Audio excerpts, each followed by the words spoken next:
नेतारं भीतारं सर्वभूभृतां ज्ञातारं विश्वतत्त्वानां वन्दे तद्गुणे लब्धे वन्दे तद्गुणे लब्धे वन्दे तद्गुणे लब्धे। जो बचपन में भगवान की देवादिदेवादिनाथ भगवान की अंतिम शासनपति महावीर स्वामी भगवान की परम पूज्य गुरुदेव श्री आदि सागर महावीर सागर संपति सागर जी महाराज की परम पूज्य गुरुदेव श्री सुंदर सागर जी महाराज की द्वादशांग जितवाणी माता की इसकी कल अनंतानुमति कषाय के बारे में अपनी चर्चा चल रही थी। जो कषाय 6 महीने से ऊपर जिसकी संस्कार काल रह जाता है वो अनंतानुबंधी कषाय है। और ये कहा था कि मिथ्यात्व की संगिनी कौन है? अनंतानुबंधी। मिथ्यात्व कौन से गुणस्थान में होता है? पहले गुणस्थान में मिथ्यात्व होता है। तो अनंतानुबंधी उसकी साथी है तो वो भी कहाँ पे होगी? पहले गुणस्थान। अब यहाँ पे थोड़ी सी अलग बात ये है कि अनंतानुबंधी का उदय दूसरे गुणस्थान में भी पाया जाता है। दूसरे गुणस्थान की आज तक अपन ने कभी भी चर्चा पहले गुणस्थान की चर्चा करी, तीसरे गुणस्थान की चर्चा करी और 4 से लेकर 7वें गुणस्थान की चर्चा करी, लेकिन कभी भी दूसरे गुणस्थान की चर्चा नहीं करी। तो ये जो दूसरा गुणस्थान आता है वो गिरने के तौर पे होता है। मतलब जो व्यक्ति अपने परिणामों में गिरता हुआ होता है उसका दूसरा गुणस्थान होता है। मतलब कैसा होगा? अभी आप सम्यक दृष्टि थे, वर्तमान में क्या था? सम्यक दृष्टि। सम्यक दृष्टि थे तो सही, लेकिन कोई एक अनंतानुबंधी क्रोध अथवा मान अथवा माया अथवा लोभ उदय में आ गई, उदय में आ गई तो अब क्या हो जाएगा? आपके परिणाम चढ़ रहे या गिर रहे? गिर रहे। वो सीधा पहले गुणस्थान में जाने के बावजूद बीच में एक स्टॉप पे दूसरे गुणस्थान में आएगा और फिर पहले गुणस्थान में जाएगा। तो एक बीच का स्टॉप है दूसरा गुणस्थान। अब मिथ्यात्व का उदय कौन से गुणस्थान में होता है? पहले गुणस्थान में। अनंतानुबंधी का उदय से जीव कौन से गुणस्थान में आता है? दूसरे गुणस्थान में गिरते हुए आता है। दूसरे गुणस्थान में मिथ्यात्व का उदय नहीं है। मतलब अपने पास चौथे गुणस्थान में जो सम्यक दृष्टि है, यदि उससे मिथ्यात्व कर्म का उदय है तो कौन से गुणस्थान में आएगा? मिथ्यात्व कर्म का उदय है तो कौन से गुणस्थान में आएगा? पहले गुणस्थान में आएगा, क्योंकि मिथ्यात्व गुणस्थान में ही मिथ्या प्रकृति का उदय होता है। लेकिन यदि उसे मिथ्यात्व का उदय नहीं आया, अनंतानुबंधी में से किसी एक का उदय है तो कौन से गुणस्थान में आएगा? दूसरे। समझ में आया? मतलब पहले गुणस्थान में जीव के मिथ्यात्व का भी उदय होता है और अनंतानुबंधी का भी उदय होता है। लेकिन दूसरे गुणस्थान में मिथ्यात्व का उदय कौन सा उदय होता है? अनंतानुबंधी। लेकिन जो दूसरे गुणस्थान में आया है उसको नीचे तो जैसे कोई व्यक्ति पर्वत पे से कूद जाए, पर्वत पे से कूद जाए तो पर्वत क्या था? उसका चौथा गुणस्थान। पर्वत क्या था? चौथा। अब नीचे कूदा है तो जाएगा कहाँ पे? पहुंचेगा कहाँ पे? नीचे तल पे तो पहुंचेगा। तो नीचे की जो तल है वो मिथ्यात्व गुणस्थान है, यानी पहला गुणस्थान। और जो बीच का रास्ता है वो है दूसरा गुणस्थान। जो बीच में आया मतलब नीचे तो के बीच में अटक जाएगा, ऐसा आकाश में अटक सकता है कोई भी? नीचे तो जाए। बस वैसे ही समझना है कि चौथे गुणस्थान में यदि किसी व्यक्ति को मिथ्या प्रकृति का उदय नहीं आया, अनंतानुबंधी का उदय आया तो वो कहाँ जाएगा? दूसरे गुणस्थान। दूसरे गुणस्थान से कहाँ जाएगा? पहले गुणस्थान। पहले गुणस्थान में कौन सी 2 प्रकृति का उदय होगा? मिथ्यात्व और अनंतानुबंधी। समझ में? और अगर चौथे गुणस्थान में है और मिथ्या प्रकृति का उदय है तो वो कौन से गुणस्थान में जाएगा? सीधा नीचे पहले गुणस्थान में ही जाएगा। इसका अर्थ क्या? मिथ्या प्रकृति का उदय कौन से गुणस्थान में है? पहले गुणस्थान में। अनंतानुबंधी क्रोध मान माया लोभ का उदय कौन से गुणस्थान में है? पहले और दूसरे गुणस्थान दोनों में है। सम्यक मिथ्यात्व का उदय कौन से गुणस्थान में है? तीसरे गुणस्थान में। सम्यक मिथ्यात्व मिश्र प्रकृति का उदय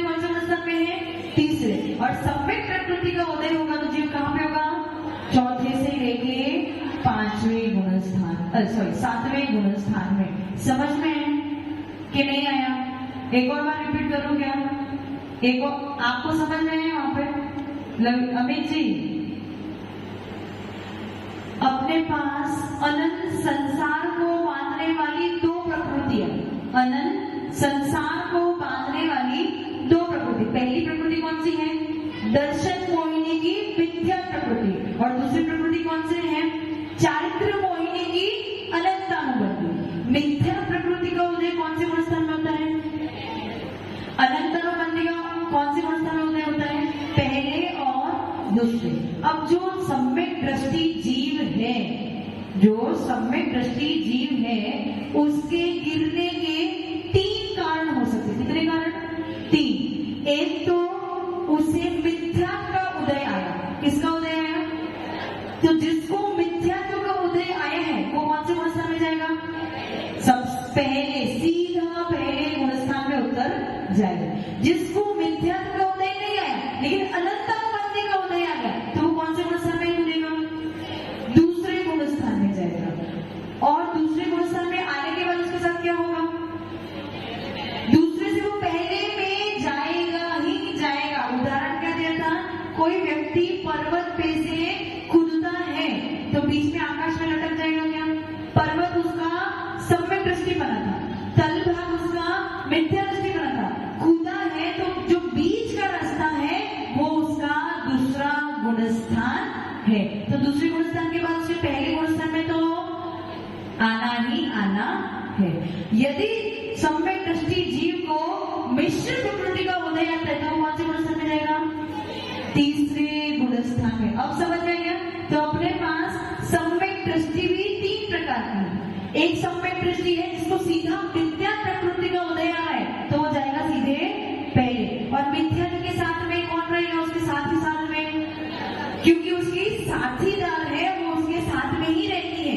तो पहले गुण स्थान में मिथ्या और अनंतानुबंधी दोनों का उदय है। एक दूसरा सम्यक दृष्टि जीव है जिसको मिथ्या का उदय, लेकिन कौन सा उदय आ गया? अनंतानुबंधी का उदय आ गया। तो वो कौन से गुण स्थान में आए हैं? दूसरे गुण स्थान में। पर अब उसको मिथ्यात्व का उदय बस आने ही वाला है, वो रास्ते में है और पहुंचने ही वाला है। ये समझ में आ गया? तो दूसरे गुण स्थान में कितनी कौन सी प्रकृति का उदय है? अनंतानुबंधी। मिथ्यात्व का उदय नहीं। अब तीसरा सम्यक दृष्टि जीव है उसको मिथ्यात्व का उदय नहीं, अनंतानुबंधी का उदय नहीं, उसको मिश्र प्रकृति का उदय आ गया। तो मिश्र प्रकृति का उदय तो कहां जाएगा? तीसरे गुण स्थान में। अब समझ में आ गया? पहले 3 गुण स्थान क्लियर समझ में आ गया सबको? पहले गुण स्थान में कितनी प्रकृति? मिथ्यात्व और अनंतानुबंधी। दूसरे गुण स्थान में ओनली अनंतानुबंधी। तीसरे गुण स्थान में सम्यक मिथ्यात्व प्रकृति। इतना क्लियर है? क्योंकि जब अपन गुण स्थान की परिभाषा पढ़ रहे थे मैंने बताया था मोह और योग के निमित्त से। तो मोह और योग देखो 3 गुण स्थान आगे कौन से कर्मों की वजह से बन रहे हैं? आगे के जो 3 गुण स्थान है वो कौन से मूल प्रकृति की वजह से बन रहे हैं? मोहिनीय कर्म की वजह से। किसकी वजह से? मोहिनीय कर्म आपके गुण स्थान डिसाइड कर रहा है। इसीलिए गुण स्थान की परिभाषा में ये लिखा गया है मोह और योग के निमित्त से जो तारतम्यता होती है उसे गुण स्थान कहते हैं। समझ में आ रहा है आपको? इसलिए मोहिनीय कर्म ही वो बलवान कर्म है जो आपके गुण स्थान निर्धारित करेगा। अब पहले गुण स्थान में जीव की श्रद्धा कैसे होती है? उल्टी होती है। और चारित्र कैसा होता है उसका? चारित्र होता है? चारित्र होता है? चारित्र कहां से प्रारंभ होता है? चारित्र मुनिराज से चारित्र प्रारंभ होता है। पहले गुण स्थान में चारित्र तो अनंतानुबंधी पहले गुण स्थान में है कि नहीं है? तो वो आपके चारित्र का भी घात कर रही है और आपकी श्रद्धा का भी घात। मिथ्या तो क्या कर रही है? आपकी श्रद्धा का घात कर रही है। लेकिन अनंतानुबंधी द्विस्वभावी है। किसका भेद है वो? भेद किसका है? दर्शन मोहिनी का कि चारित्र मोहिनी का? चारित्र मोहिनी प्रकृति क्या करती? चारित्र को घात करती है। लेकिन अनंतानुबंधी ऐसी प्रकृति है जो आपकी श्रद्धा का भी घात करती है और चारित्र का भी घात करती है। समझ में आ रही है? इतना क्लियर है अनंतानुबंधी के बारे में?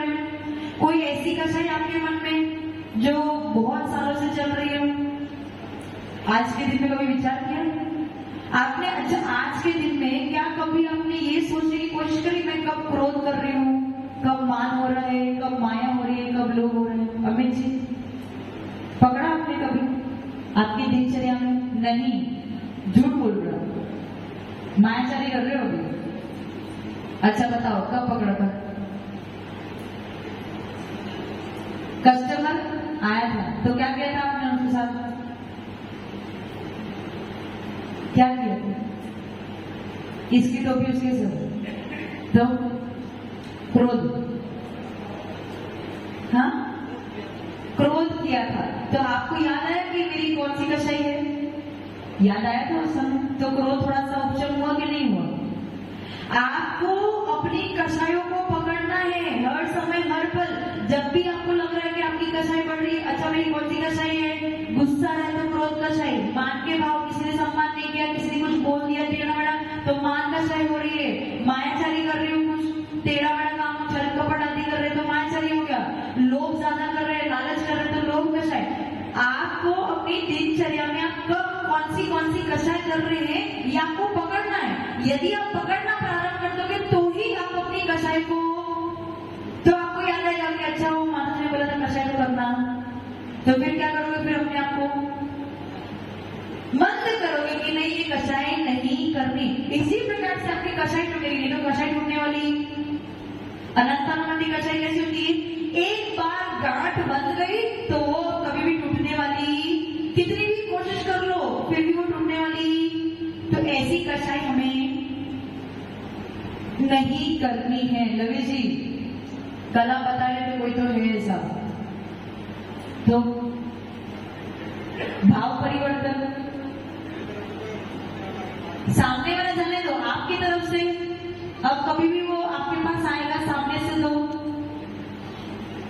कभी दुश्मनी, कोई झगड़ा, कुछ बस यही करना है। सामने वाला कुछ भी करे लेकिन हमारे तरफ से सब कुछ छूट गया। समझ में आ गया? तो आपकी अनंतानुबंधी कसाई छूट जाएगी। अनंतानुबंधी के रिलेटेड किसी को कोई प्रश्न पूछना है? प्रश्न नहीं है? आप बोलो माता जी समझ में नहीं है तो प्रश्न क्या पूछो? हाँ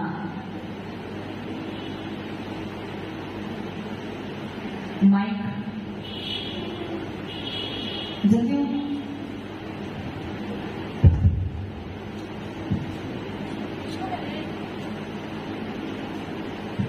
नमस्कार अध्यक्ष वृंदावन। मेरा प्रश्न ये था कि जैसे आपने बताया था कि किसी भी कषाय का उदय अंतर्मुहूर्त के लिए रहता है, फिर आपने वापस बोला था कि उसका जैसे अनंतानुबंधी उसका संस्कार काल 6 महीने से अधिक रहता है। मतलब दोनों में डिफरेंस क्या हुआ, उदय और संस्कार? कर्म का उदय तो अंतर्मुहूर्त तक ही रहता है, लेकिन आपके मस्तिष्क में या आपके संस्कार में वो कषाय कब तक है? तो 6 महीने से ऊपर वो चली जाती है कषाय। वो तो ठीक है, पर जैसे किसी के प्रति वो क्रोध है तो वो क्रोध 6 महीने तक चलेगा कि? आपने बात किया क्रोध कर्म का उदय तो अंतर्मुहूर्त ही है। आप अपने काम में लग जाओगे, उस क्रोध को भूल जाओगे, लेकिन जैसे ही वो व्यक्ति की याद आई, ये व्यक्ति सामने है, वापस वो क्रोध उमड़ आएगा। तो वो आपका संस्कार अभी भी पड़ा है, आपने अभी इसके प्रति कषाय तोड़ी। समझ में रहे? व्यक्ति से आपने बात करी, आपको क्रोध आ गया, अंतर्मुहूर्त तक वो क्रोध रहा, फिर आपने उसे छोड़ दिया, आप अपने दिनचर्या में लग गए तो सब भूल गए। अब किसी दिन उस व्यक्ति के बारे में किसी ने कुछ बोल दिया तो आपको उस व्यक्ति की याद आ गई और आपको वो सारी बातें याद आ गई, आपको वापस वो क्रोध कषाय उस व्यक्ति के प्रति आपने जो गठान बांधी थी वो आपको याद आ गई, तो वो आपकी कषाय हो गई। वो कषाय अभी टूटी नहीं, उसको अनंत। ठीक है, और कोई प्रश्न? कोई नहीं, कोई भी नहीं? सबको समझ में आया या सब कुछ समझ में नहीं आया? हाँ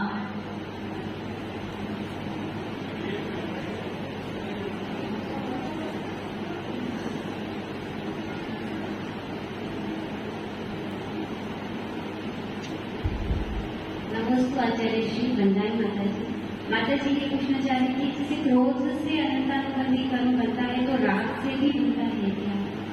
अनंतानुबंधी के 4 भेद है। क्रोध, अनंतानुबंधी क्रोध, अनंतानुबंधी मान, अनंतानुबंधी माया और अनंतानुबंधी लोभ। कषाय करोगे तो कषायों का बंध तो होगा ही होगा, कर्मों का बंध चलता ही चला जाएगा। क्या राग कषाय में आती है ना, वो तो मैंने पहले ही बता दिया। कषाय 2 प्रकार की है, राग और द्वेष। राग में कौन आता है? माया और लोभ। द्वेष में कौन आता है? क्रोध और मान। ये चारों कषाय में ये दोनों भेद बनेंगे। ठीक है, क्लियर? हाँ, ज्यादा नहीं बात।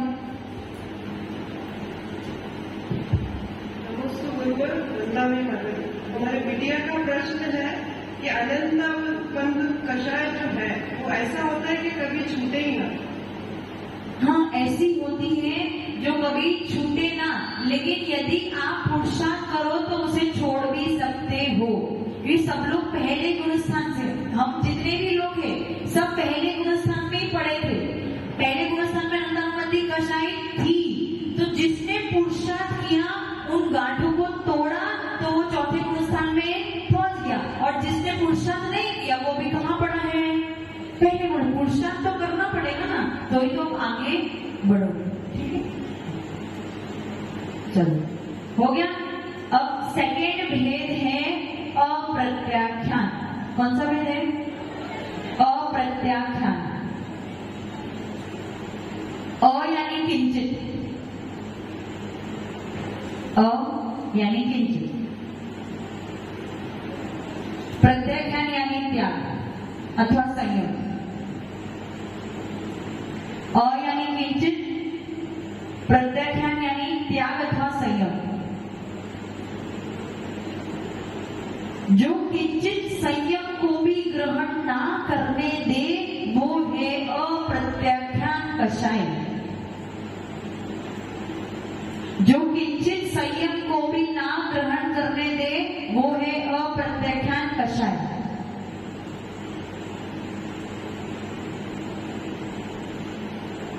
लिख लिया?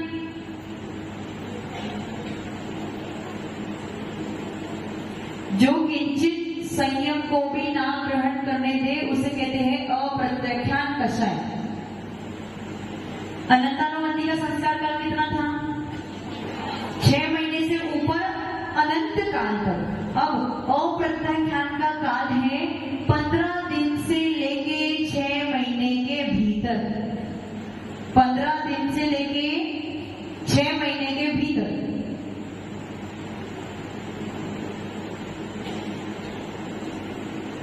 जो कषाय 15 दिन से ऊपर चली गई है परंतु 6 महीने से पहले आपने क्या कर दिया? उसे तोड़ दिया, तो आपकी कषाय कौन सी होगी? अप्रत्याख्यान कषाय होगी। अब पहली परिभाषा क्या बताई थी? अ यानी किंचित, प्रत्याख्यान यानी संयम अथवा त्याग।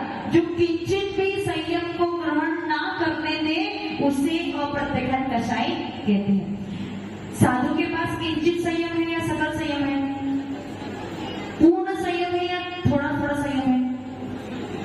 थोड़ा संयम, पूर्ण। और हमारे पास है किंचित। हम संयम है। हमारा गुणस्थान कौन सा है? आपका कौन सा है?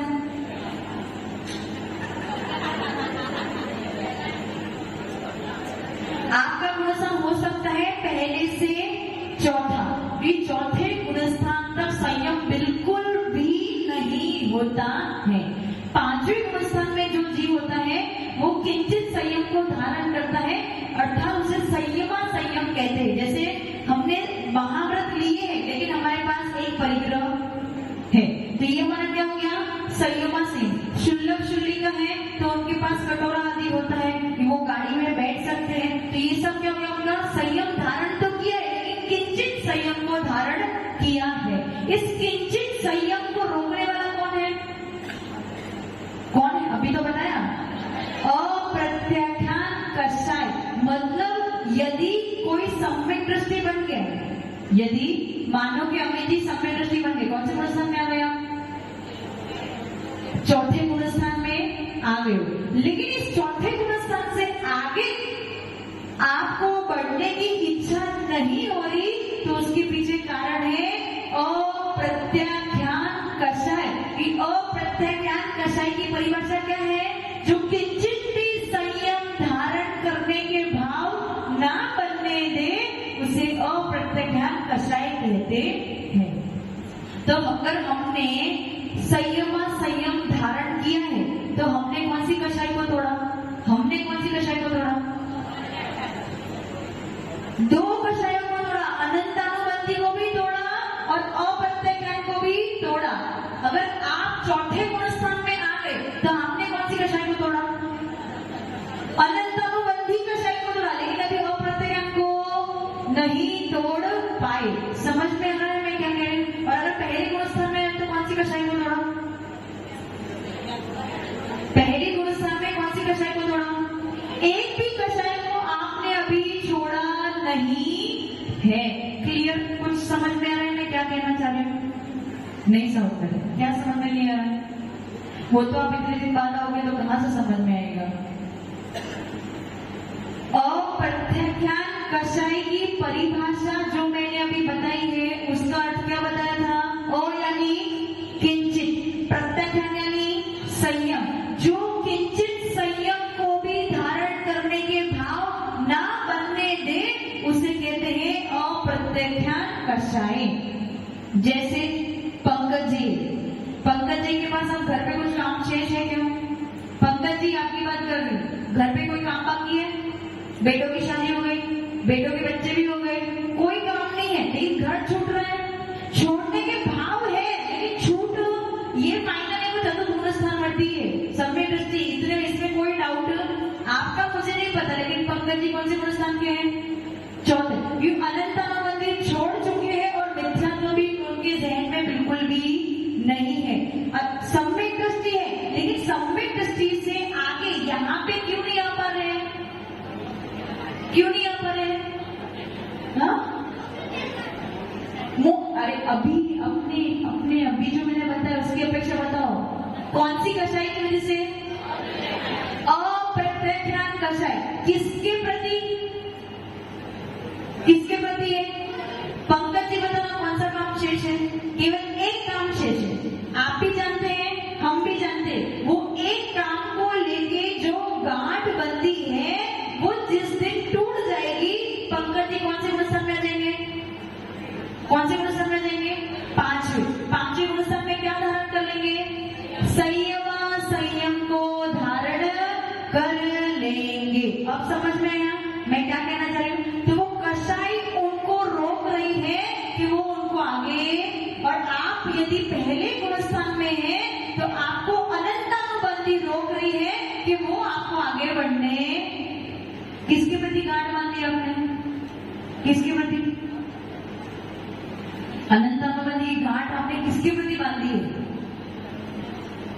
किसी ना किसी के प्रति। तो मैं बताऊं किसके प्रति? जो अन्य संप्रदाय, अन्य धर्म के प्रति जो आपका राग है वो आप अभी भी नहीं छोड़ पा रहे हो, उस गांठ को आज भी नहीं तोड़ पा रहे हो, इसलिए कौन से गुण स्थान में बैठे हो? यही अनंतानुबंधी कषाय है। समझ में आया आपको मैं क्या कह रही हूँ? जो अनंतानुबंधी लोग, हाँ अमित जी क्या कह रहे हैं? माइक के बिना तो मुझे समझ में आता ही नहीं।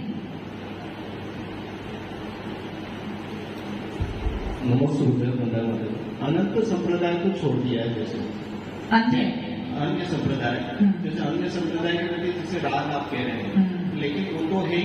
जैसे अन्य संप्रदाय के प्रति कैसे, जैसे अभी हम जैन धर्म का शिक्षा ग्रहण कर रहे हैं, जैन धर्म के बारे में बता रहे हैं, उसको फॉलो कर रहे हैं, अन्य संप्रदाय के प्रति राग कैसे? बैठा हो अंदर तो ये तो अभी क्या हम 5 महीने आपका दिमाग साफ कर रहे हैं, 5 महीने के बाद 5 महीने बाद भी यही आपकी शिक्षा थी, तो भूल गए तो कैसे भूल जाएंगे? कैसे भूल जाएंगे?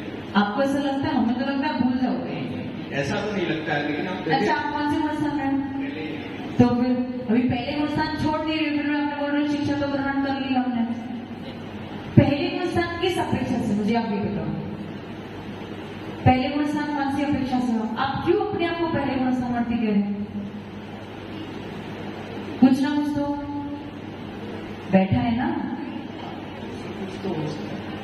कुछ हो सकता नहीं। आप कॉन्फिडेंटली कह रहे हो कि मैं पहला गुण स्थान में हूँ, तो मतलब कुछ ना कुछ अंदर खराबी। अंदर से कोई खराबी नहीं, तो फिर बाहर से खराबी की तो कोई खराबी की बात नहीं है। तो फिर पहला गुणस्थान नहीं, फिर आपका चौथा गुणस्थान है। ऐसा तो नहीं मानता। तो ना आपका चौथा गुणस्थान है ना पहला गुणस्थान, तो गुणस्थान है तो गुणस्थान ही नहीं आपका, ऐसा हो सकता है? देखो आप सब कॉन्फिडेंटली कह रहे हैं हम पहले गुणस्थान रखते, तो कुछ ना कुछ आपने सोचा होगा कि हम कुछ गलत कर रहे हैं जिसकी वजह से हम पहले गुणस्थान में हैं। कर रहे हैं कि नहीं कर रहे हैं? कर रहे हैं ना। तो बस यही है, अन्य संप्रदाय के प्रति या अन्य कोई मान्यता के प्रति आपकी इतना राग पड़ा है जो अभी टूट, हम आपको इतना बोल रहे हैं फिर भी छूट नहीं छूट रहा है। ये छूट गया नहीं छूट रहा, छूट गया तो फिर चौथे गुणस्थान में वो खुद ही कंफ्यूज हो रहे, को बता ही नहीं रहे पहले गुणस्थान में चौथे गुणस्थान में, गुणस्थान में नहीं है। ग्रहण किए उस हिसाब से तो लग रहा है कि हमारा चौथा गुणस्थान हो सकता है, हो सकता है 50-50 के चांसेस। 50-50 तो चलता ही नहीं यहाँ पे, पक्की मोहर लगानी पड़ती है। तो थोड़ा वक्त निकालना पड़ेगा पढ़ाई करने के लिए। पढ़ाई इतनी तो पढ़ाई करा दी आपको, मैंने ये भी बता दिया आपकी पत्नी आपसे अलग है, आपका शरीर आपसे अलग है, आपका घर मकान बच्चे सब आपसे अलग है। केवल इस जन्म में आपको कुछ समय के लिए मिले हैं, उपभोग करने के लिए मिले हैं, लेकिन वो आपके कुछ भी इस जन्म में ये मिल गए, दूसरे जन्म में कोई और मिल जाएगा, तीसरे जन्म में कोई और मिल जाएगा। मतलब घर तो साथीदार तो बदलने ही है, सिर्फ मैं ही अपना हूँ। यदि इस बात का आप चिंतन करते हो, इस बात पे यदि आपको श्रद्धा है, तो आपका गुणस्थान चौथा। व्यवहार से तो आपको कुदेव कुशास्त्र कुगुरु के प्रति आपको जो राग बैठा है वो तो आपको आज आपके मन में वो भाव नहीं उत्पन्न हो रहे, लेकिन कल कदाचित कोई ऐसी परिस्थिति आ गई, दुख की कोई ऐसी परिस्थिति आ गई कि निवारण वहीं जाके हो सकता है। उस समय आपकी परीक्षा होगी कि आप विद्या दृष्टि हो या सम्यक दृष्टि। समझ रहे हैं? हाँ मनोहर लग जाए।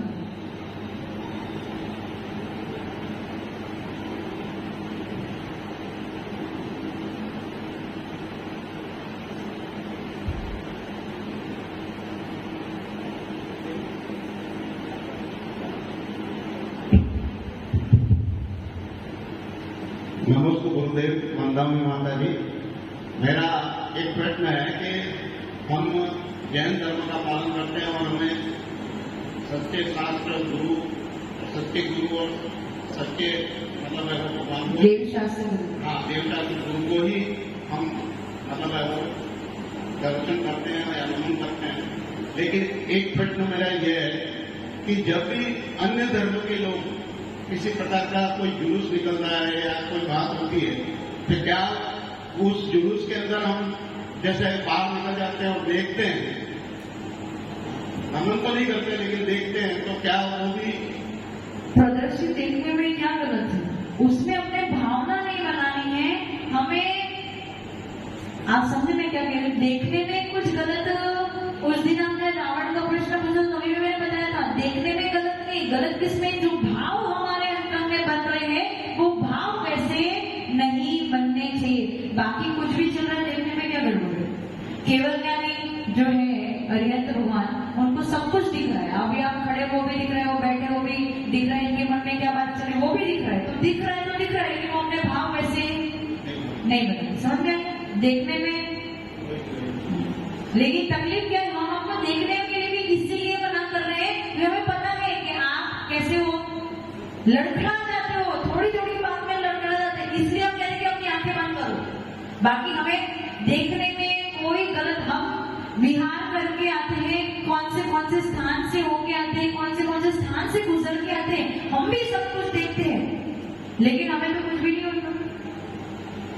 समझ में आ रहा है कि नहीं आ रहा है? बाहर ये जो फूड स्टॉल्स होते हैं, रास्ते पे से जब आते हैं फूड स्टॉल भी लगे होते हैं, उनकी महक भी आती है, तो क्या उस महक से, उसे देखने से हमारे भाव बन जाते हैं खाने पीने के? नहीं, हमारा त्याग है, हमारा सब जगह से सब कुछ देख के आते, लेकिन हमारे भाव। और आपकी तकलीफ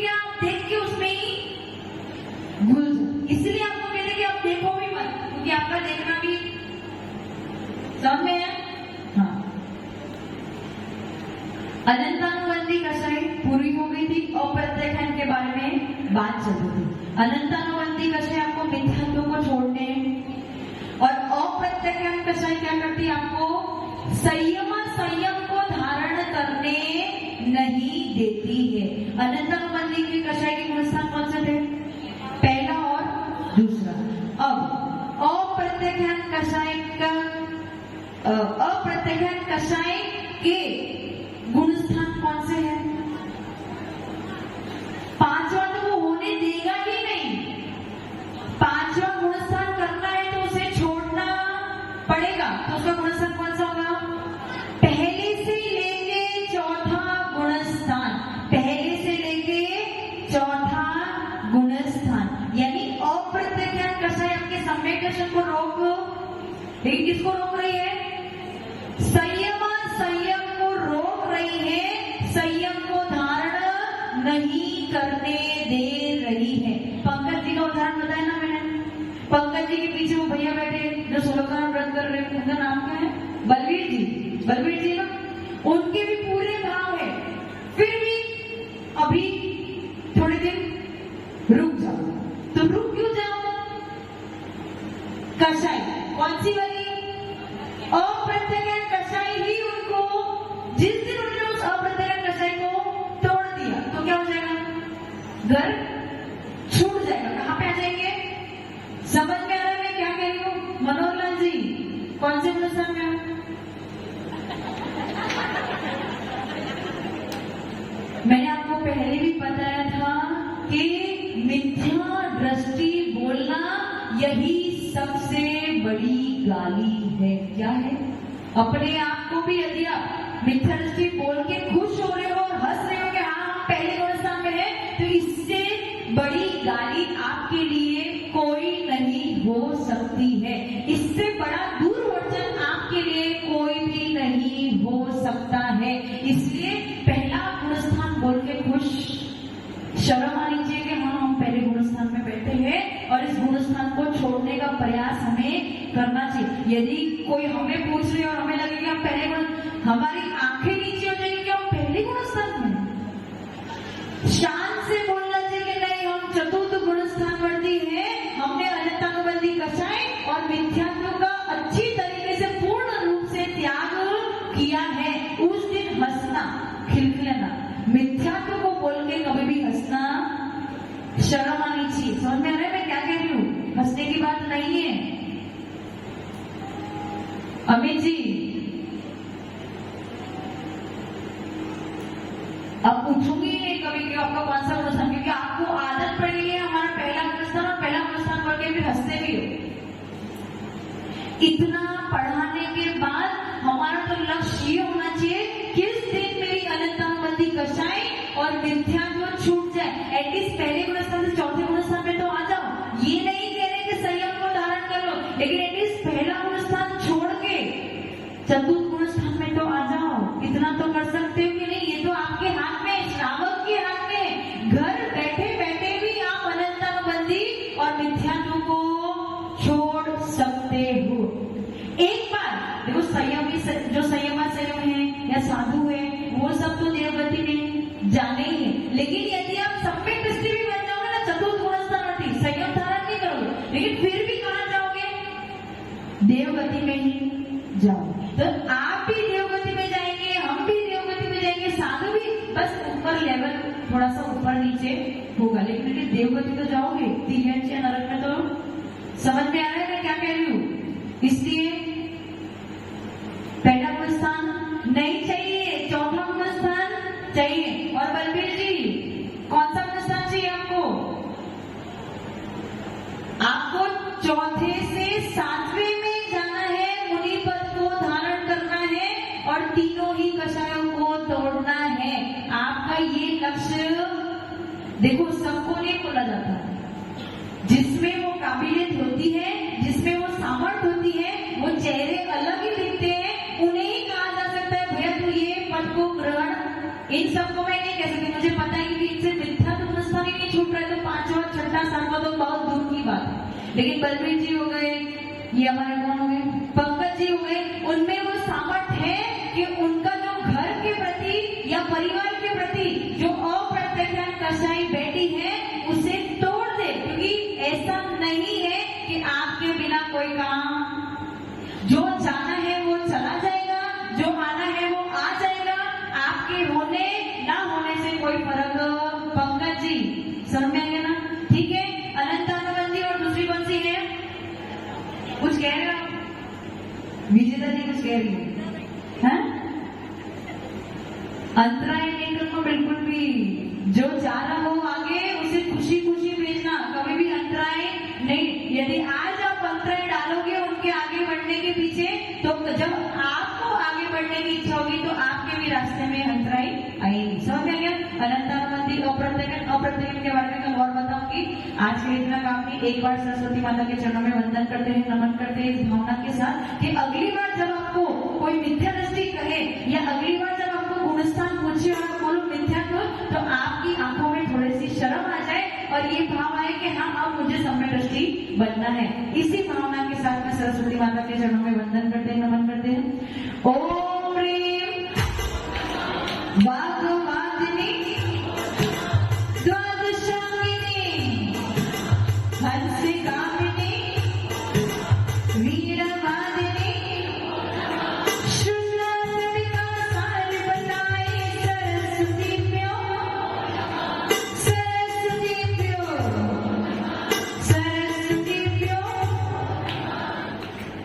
जड़वर पूज्य गुरुदेव श्री सुंदर सागर जी महाराज की नमः देव्या पंच नवे की भगवान की आचार्य गुरुदेव श्रीमती संजय जी महाराज जी की द्वार दशाना जिलवानी माता की। आप सब कह रहे हैं समझा दो। मैं बैठे बैठे अभी विचार कर रहा था कि 350 घर, कितने घर? और एक घर में कितने मेंबर? कितने मेंबर? कम से कम 5, ज्यादा से ज्यादा 8-10 भी हैं। मैंने 2 महीने पूरे हो गए हैं। 7 तारीख को आए थे, 2 महीने पूरे हो गए। और इन 2 महीनों में नहीं, हमने पहले दिन ही तुम सबको जान लिया था। 2 महीनों में 350 घर में, एक घर में कहीं 5 तो कहीं 7 तो कहीं 10 मेंबर भी हैं। कुल मिलाकर कितनी वोटिंग है? कितनी वोटिंग है आपकी? 7 वाड़ा की कैंटर की वोटिंग। झूठ बोल रहा, 1500 से ज्यादा है। अभी एक घर में 500 मेंबर, एक घर में 5 मेंबर, तो 350 कितने मेंबर हो गए? लगभग 2200-2500 की वोटिंग है यहाँ पर। और जब क्लास शुरू हुई उस समय मात्र 30 व्यक्ति थे, ओनली 30। जब क्लास शुरू हुई 30 व्यक्ति थे। अब बताओ आपको क्या समझा? ऐसा लग रहा है कि जो लोग आ रहे हैं कोई 7 बजे कोई आता ही नहीं, 7:15, 7:30 बजे 1 बजे नहीं आएंगे और फिर तो कि महाराज जी हमारा मिथ्या पे चला जाए, हमें सम्मित मिल जाए। उषा जी कितने दिन के बाद आए? असंतोष जी को तो भी मंदिर आना ही नहीं, उन्हें तो अभी 4-5 दिन छुट्टी मिली हो मंदिर, उन्हें 4-5 दिन मंदिर आना ही नहीं है।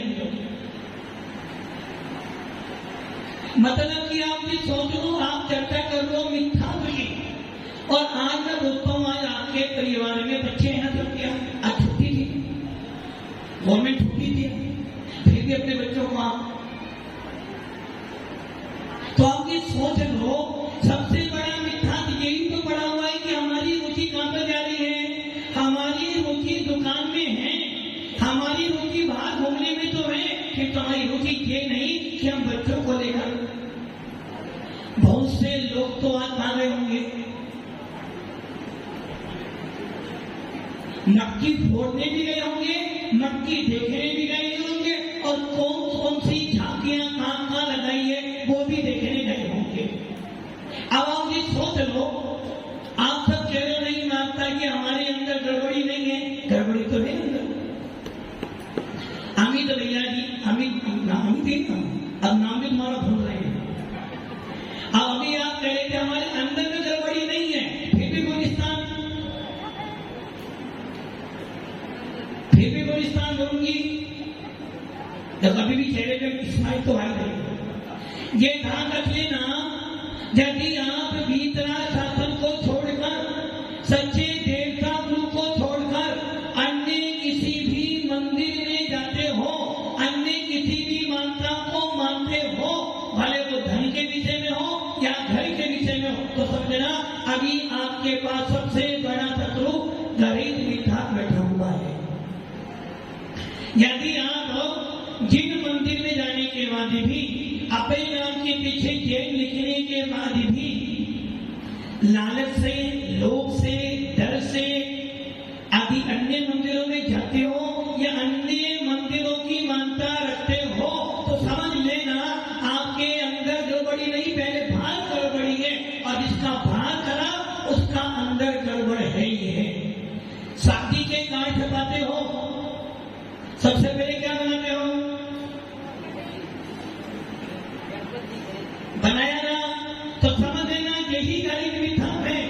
आपने शादी के कार्ड पर लिखा शाम को 5 बजे से लेकर रात के आने तक, तो यही आपका मिथ्या हो गया। तो क्या रात्रि भोजन खिला रहे हो?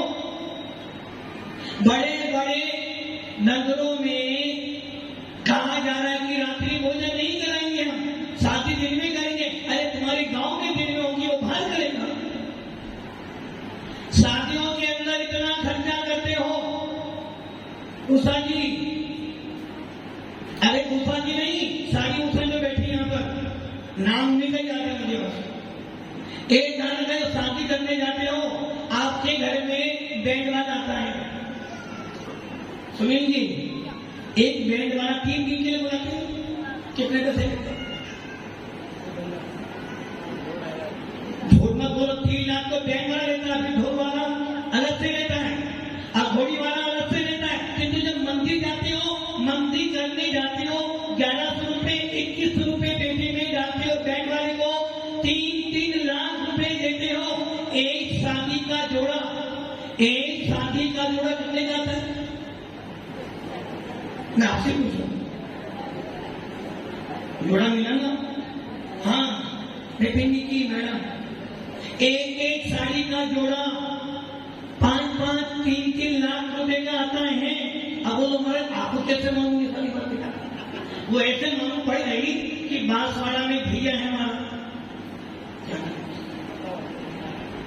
पापा का नाम सुनील कुमार जी, पीएम के भैया, उनका बेटा यहाँ से बहुत जुड़ा हुआ, पूरी फैमिली, और उसके बेटे की शादी थी सिद्धू की। तो वो बोलता है महाराज जी शॉपिंग करने जा रहा हूँ। क्या लेने जा रहा है? महाराज जी एक ड्रेस लेकर आया, बस एक ड्रेस, इसके लिए मैडम के लिए 3 लाख रुपए देने पड़े, और बैंड वाला ढोल वाला कम से कम 1 लाख ढोल वाला ले गया मेरे से। अब बता दो मेरे को, मंदिर में आप गए, अभी हम डूंगरपुर में थे, एक बारात आई रात में 11 बजे। कितने बजे मंदिर में? 11 बजे। बेचारा माली बैठा था इसलिए कि सेठ जी आएंगे, मुझे कुछ दक्षिणा देंगे, और वो आया, उसने 1100 रुपए हाथ में उसके दे दिया, गुल्लक में लगे 500 रुपए। आप बताओ, ये मिथ्या नहीं है? आपने बैंड वाले को पैसे क्यों दिए? अरे बैंड वाला बजाएगा तो लोग कहेंगे हाँ अमित जी के यहाँ बारात में गए थे। मंदिर में डालोगे, कौन देखेगा? आपके नगर में साधु बैठे हैं और आपके यहाँ शादी आप क्या करते हो? साधु के पास आने के लिए समय नहीं है, किंतु बाहर नाचने के लिए। तो ये मिथ्या नहीं है क्या? यही तो मिथ्या है। आपके यहाँ शादी होती है जिस दिन, उससे एक दिन पहले क्या करते हो? गणेश की गणना करते हो। ये मिथ्या नहीं है। और सबसे बड़ा मिथ्या, अभी सुनील जी को कार्ड आया है, निमंत्रण आया कीर्ति जी के यहाँ से। अरे जब हमारे यहाँ शादी थी ना, 1100 रुपए दिए थे और 2 व्यक्ति आए थे, हम 3 जाएंगे, 1200 रुपए थे। ये मिथ्या तो नहीं है क्या? मतलब कि आपने विषय भोगों के लिए लाखों रुपए खर्च किए, किंतु मंदिर के लिए क्या खर्च किया आपने? जबकि होना चाहिए था, जब भी मैंने अपनी शादी में, अपने बेटे की शादी में थी, मैंने कितने खर्च किए? हाँ वरुण जी, एक शादी कितने खर्च? 7 बड़े के हिसाब से बोलूं। खाना मात होता है आपका 50 से जाता है ना। अमित जी क्या कहते? अभी अभी मुहूर्त करते आए हो, कितने व्यक्ति आओगे? 100, 150, 200, कितना खर्चा हो गया होगा ना? और मंदिर में आपने क्या करा? 1100 रुपए की शांति धारा की बोली करके मंदिर में भागो, भगवान 1100 रुपए पकड़ो और मेरे को 2 लाख 3 लाख 3 करोड़ मिल जाए। नहीं मिलने वाला। तो क्या आपका सबसे बड़ी मानता क्या बड़ी है? मंदिर में कौन लेगा? मंदिर में सामग्री भी चढ़ाते हो तो दृष्टि किस पर मालिक के पास जाएगी। तो आपका मिथ्या तो पहले पड़ा हुआ। एक फूलों की माला जब लाते हो अपने बेटों के लिए, कितने जाती फूलों की माला?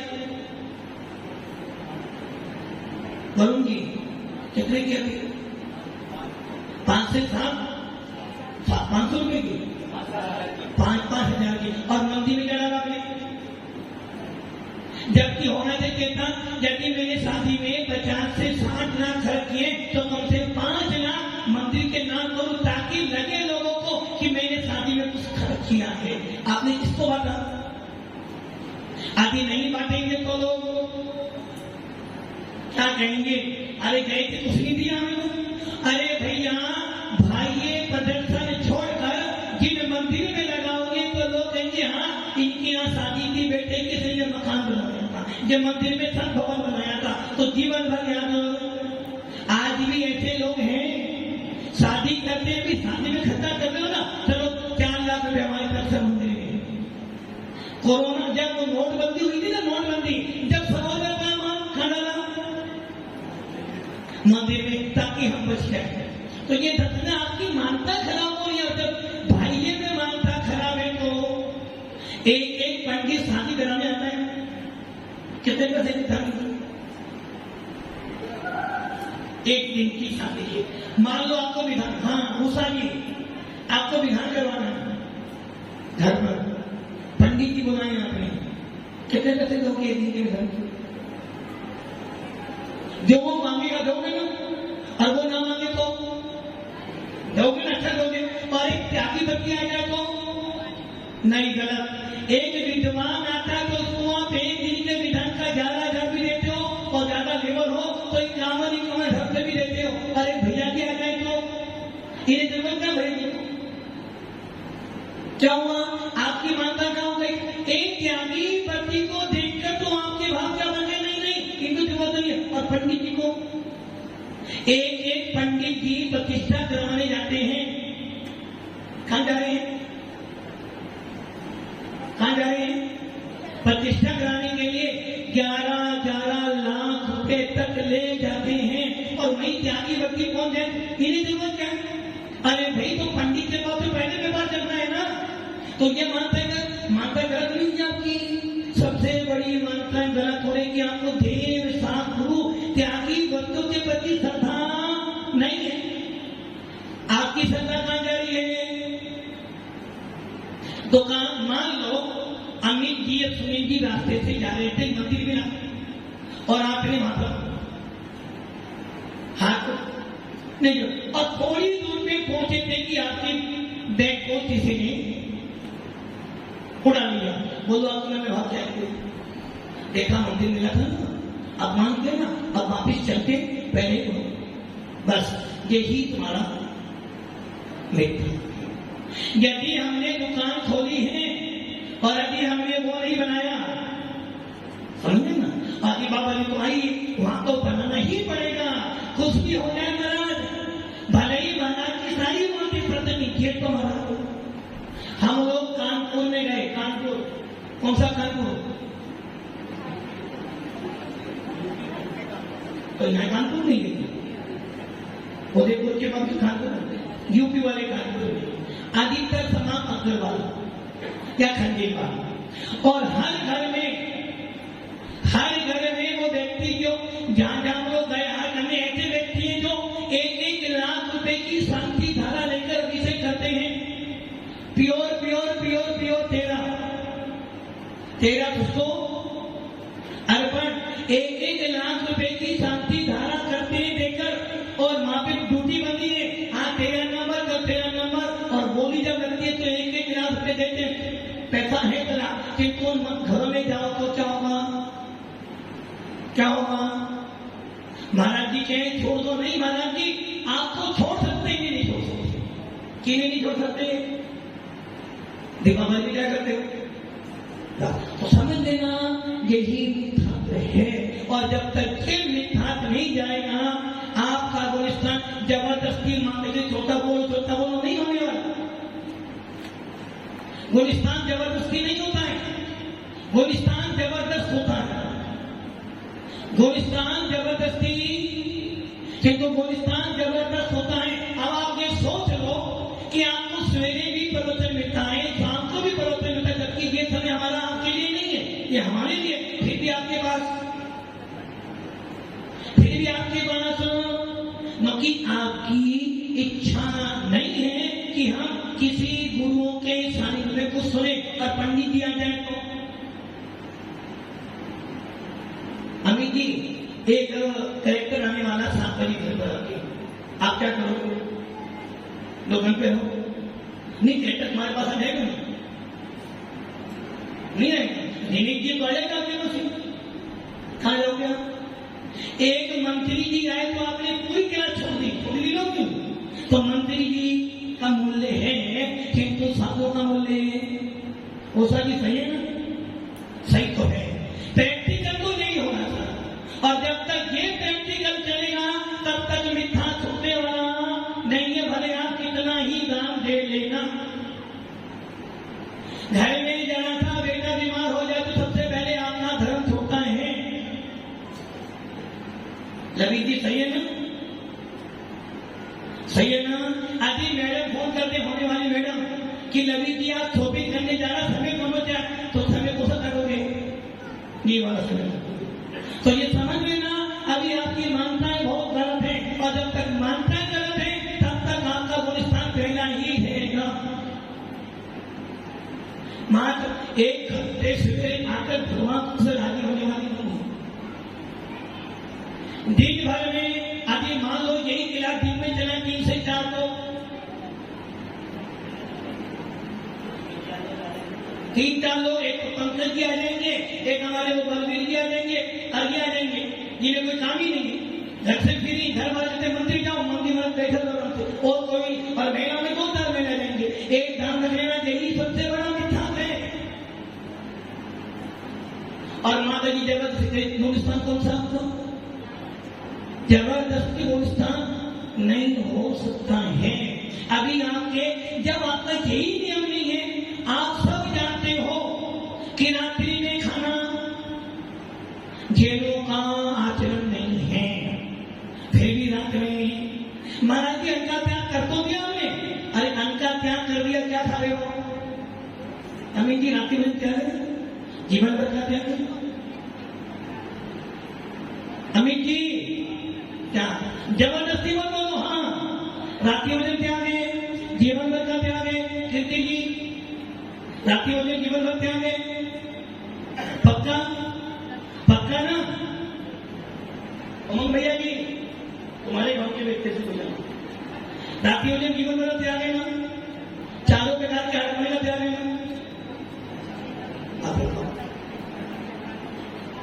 हाँ मनोहर जी, चारों प्रकार के हारमोनी का क्या?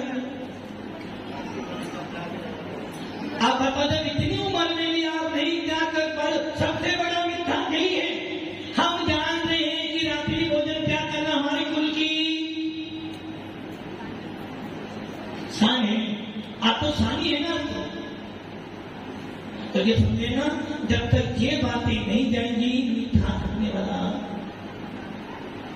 और फिर बात शांति धारा की बोली करने तो 1100 रुपए, 1200, 1500, और किसी कलेक्टर को देने हो, डॉक्टर को देने हो तो वरुण जी कितने दोगे? डॉक्टर कह रहा 2 लाख अभी देंगे, अभी क्या करोगे? नहीं डॉक्टर साहब अभी तो मेरे पास नहीं है, थोड़े काम करो बोलो, और मंदिर जी में देने हो तो सोचना, कितने की सोचना पड़ेगा। और किसी वास्तु शास्त्री को देने हो तो नहीं सोचोगे ना। वास्तु शास्त्री आया और उसने बोला कीर्ति जी दुकान तो बहुत अच्छी बनाइए, दुकान बहुत, किंतु थोड़ी सी इसमें खराबी है, अभी ये ठीक कर दोगे ना आमदनी डबल हो जाएगी। क्या करोगे? कराओगे ना। अब वो कह रहा मेरी फीस कितने देंगे? चाहिए, बस 2 लाख नहीं 3 दफा मेरा दोस्त, मतलब कि आपकी श्रद्धा कहाँ गई? और मंदिर जी को महाराज बोलने को कहते कि महाराज घर वालों से 2 बेटे हैं ना, दोनों से, और वहां बेटे से, बस यही मिथ्या पे सबसे बड़ा। अरे हम सब जानते हैं जिनेन्द्र देव के सामने अभी अपने दान किया है तो कभी भी कम पाने वाली नहीं है। एक गरीब व्यक्ति सोचता है अभी मेरे पास होता तो मैं दे देता। गरीब व्यक्ति ये सोचकर अपना बोल बढ़ाता है, और अमीर व्यक्ति सोचता नहीं अगली बार तुम अकेले वाले महाराज के पास हो तो सुनिए ये भी तुम्हारा बोलिस चलता हो गया। एक व्यक्ति मेरे पास आया, मैंने बोला था ना, मुझसे बोला महाराज जी मैं वहां जा रहा हूं। मैं क्यों बोली? महाराज जी वहां तो जाना ही पड़ेगा। तो ये क्या हुआ, जब आपका गरीब मिथ्यात्व नहीं छूटता और बात किसकी करने हैं? जो आप क्लास सुनते हो ना, ये क्लास आपके लायक नहीं है। कायदे में ये क्लास आपके लायक नहीं है। ये क्लास तो डूंगरपुर के लोगों के लायक थी। और जिस दिन हम लोग बिहार चले गए, बोले महाराज जी आज हमने जो क्लास पढ़ी है मुझे नियम करते कितने लोग थे? 50 से 60। कितने लोग थे? 50 से 60, बल्कि ज्यादा थे। बोले महाराज जी आज से हम किसी भी मंदिर में मिठा में जाएंगे ही नहीं, कुछ भी हो जाए। और आज भी वो लोग याद करते कि क्यों हमें मिला है कभी। और आपके यहाँ समय ही नहीं है आपके तरफ नोटों से, और अभी तो अभी रहे हो और 15 दिन के बाद तो